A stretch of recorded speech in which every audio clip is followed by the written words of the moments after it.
पारा नंबर 24 फमन अज़लम सूरत अल-मुमिन आयत नंबर 7 और 8। रब्बना रब्बना वसिअत कुल्ला शैइन रहमतन व इल्मा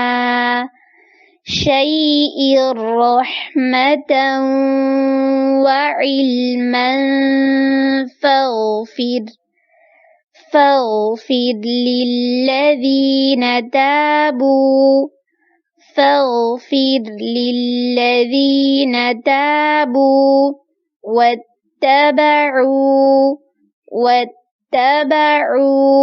سبيلك وقهم عذاب الجحيم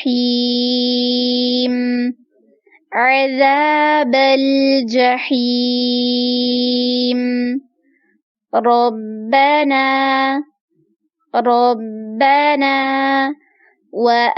وأدخلهم جنات عدن التي وعدتهم ومن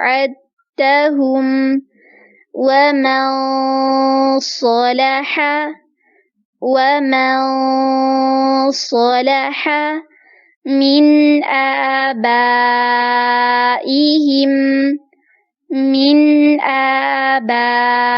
آبائهم وأزواجهم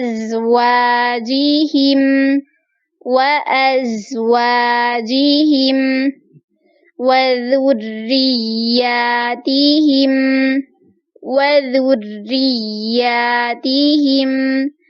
إنك أنت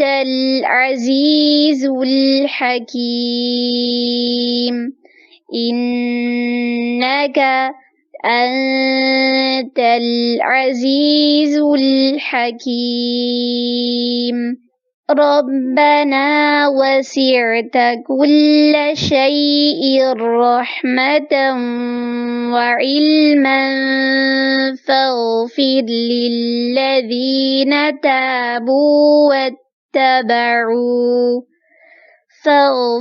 للذين تابوا واتبعوا سبيلك وقهم عذاب الجحيم ربنا وأدخلهم جنات عدن التي وعدتهم ومن صلح